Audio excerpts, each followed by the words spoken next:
La palabra apócrifos proviene del griego y significa oculto o secreto. Antiguamente se utilizaba para referirse a escritos que solo un determinado grupo de personas tenía acceso, pero más tarde comenzó a emplearse para referirse a libros y escritos religiosos que no llegaron a formar parte del canon oficial de la Biblia por las principales corrientes del judaísmo y del cristianismo.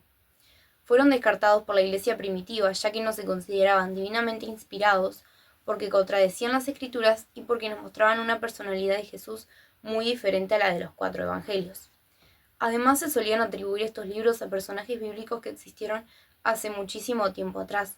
Por ejemplo, el libro de Enoc fue escrito en el 3 y 2 a.C. y en el 1 después de Cristo, siendo que Enoc es un personaje que existió antes del diluvio, es decir, muchísimo tiempo antes de que se publicara este libro bajo su nombre. Se dice que las personas que publicaron este libro estaban constantemente orando y buscando una revelación divina, y según ellos la tuvieron, y así es como publicaron el libro bajo el nombre de Enoch.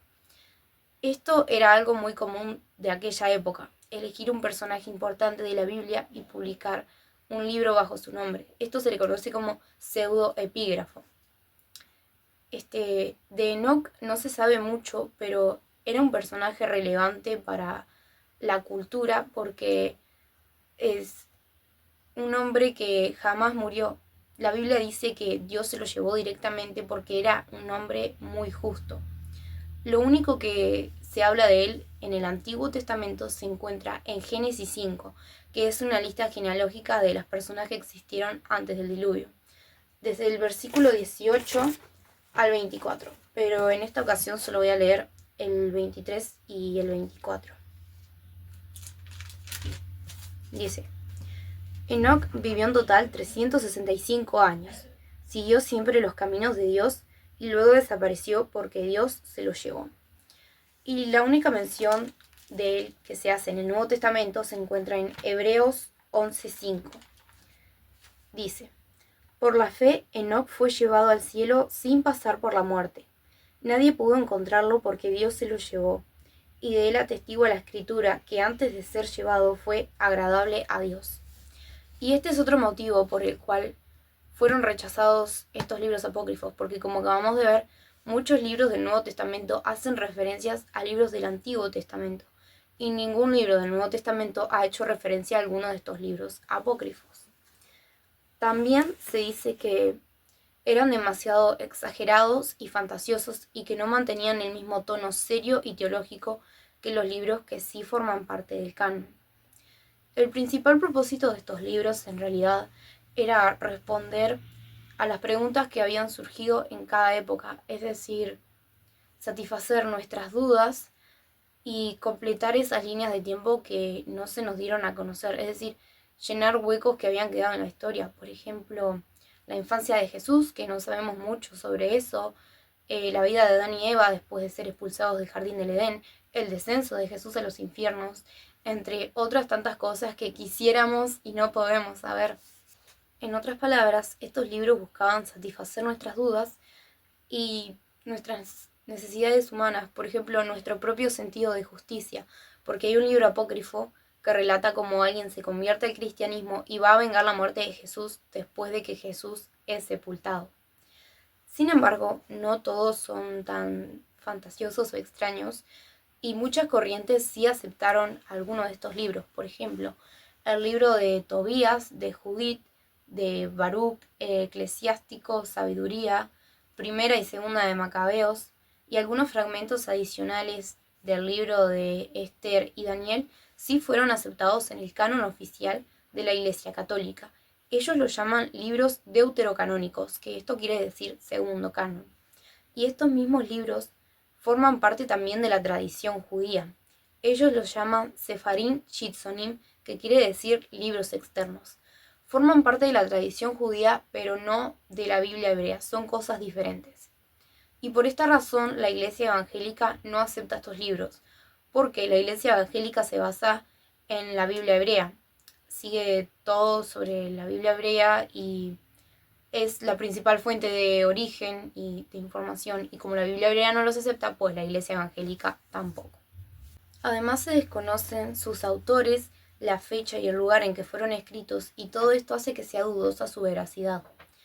También los evangélicos creen que sus enseñanzas no se alinean con la doctrina protestante, que se basa en 5 principios fundamentales. El primero es sola escritura. La Biblia es la máxima autoridad en materia de fe y práctica. 2. Sola fide. La salvación se obtiene solo a través de la fe en Jesucristo, no por obras ni méritos. 3. Sola gratia. La salvación es un regalo inmerecido de Dios, es solo por su gracia. 4. Solus Christus. Jesucristo es el único mediador entre Dios y la humanidad. 5. Soli Deo Gloria. Toda la gloria es solo de Dios.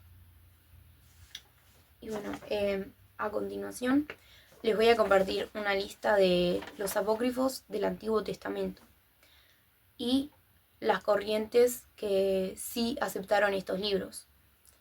El libro de Enoc, que ya mencionábamos antes, trata sobre la caída de los ángeles, de cuando ellos vinieron a la tierra y se unieron a las mujeres y tuvieron hijos y cómo fueron desterrados del cielo y todo ese tema. Este libro sí es aceptado por la Iglesia Ortodoxa Etíope. El libro de Jubileos narra la historia de Israel desde la creación hasta Moisés organizando la historia en periodos de 49 años. Esto es un jubileo, es decir, 49 años es un jubileo. Este libro es aceptado por la Iglesia Ortodoxa Etíope y Eritrea. El Evangelio de la vida de Adán y Eva, luego de ser expulsados del Jardín del Edén, escrito en el 1 a.C. y en el 1 después de Cristo. Ninguna corriente ni iglesia lo considera canon. Sin embargo, muchos lo tienen en cuenta para comprender el pensamiento de esa época. Testamento de los 12 patriarcas. Este libro son discursos de despedida de los 12 hijos de Jacob a cada una de sus tribus. Se dice que tienen profecías de Israel y varias enseñanzas éticas. Este libro sí es aceptado por la Iglesia Ortodoxa de Armenia y la Etíope. Los 18 salmos de Salomón, escritos en el 60 a.C., ninguna iglesia ni corriente los considera canon. Tercera y cuarta de Macabeos. Estas sí son aceptados por varias iglesias ortodoxas orientales, algunas de ellas en Rusia, Grecia, Egipto, Siria, Etiopía, Chipre, Libia, Sudán, entre tantos otros países. El libro de la ascensión de Isaías a los cielos es aceptado por Etiopía, la iglesia de Etiopía y la iglesia de Eritrea. La ascensión de Isaías sí es canon, es oficial, pero no.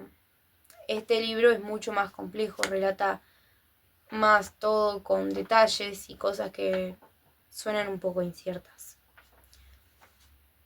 Bueno, los apócrifos del Nuevo Testamento, entre ellos se encuentran los evangelios de Tomás y de Santiago, que relatan la infancia de Jesús, pero en estos evangelios Jesús se ve como un niño caprichoso que abusa de su poder y lo usa indebidamente y además es vengativo.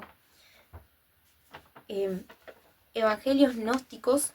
Gnóstico es una palabra que se refiere a una corriente filosófica que plantea que la salvación solo se alcanza obteniendo un conocimiento secreto. Dice que la salvación solo se obtiene alcanzando una sabiduría oculta.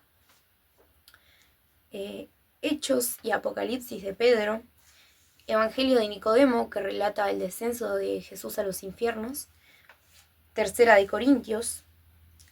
Evangelio de la venganza, el que mencionábamos anteriormente. Evangelio de los ebionitas. Los ebionitas no creen en la divinidad de Jesús ni en su nacimiento virginal.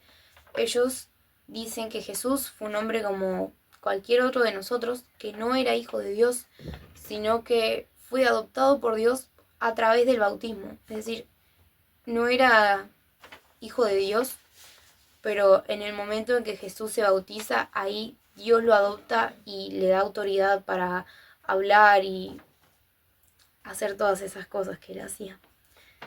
Y bueno, sobre todos estos del Nuevo Testamento, ninguna corriente, ninguna religión, ninguna iglesia los considera canon. Y bueno, entre todo esto, a mí me surgió la duda sobre en qué posición quedaban el libro del Mormón y el Corán. No tiene mucho que ver capaz, pero me surgió la duda y quería compartirlo. El libro del Corán y el libro del Mormón no son considerados apócrifos, ya que no fueron escritos en la era bíblica y porque no tienen un origen judeocristiano. El Corán, si bien habla de Dios y menciona a Jesús y a varios profetas como Moisés y dice ser divinamente inspirado, nunca pretendió ser parte de la Biblia. Es decir, lo que hace el Corán es intentar corregir errores de la Biblia y decir, no, todo esto de la Biblia está mal, yo soy la verdadera Biblia. Y el libro de Mormón, su origen se considera moderno, entre comillas, porque fue escrito en el año 1830 en Estados Unidos. Este libro relata la venida de Jesús a las Américas y de cómo estuvo realizando milagros y haciendo enseñanzas en Estados Unidos. Este libro no cuenta con ninguna base científica y cuenta con muchas ilustraciones que son dudosas. No, parece que no van acorde a lo que es Jesús y la Biblia. Y bueno, en conclusión, el Corán es un libro diferente, es la sagrada escritura del Islam, una religión muy diferente que nunca pretendió ser parte de la Biblia. Y el libro de Mormón forma parte de un nuevo movimiento religioso. Ninguno de los dos son considerados apócrifos.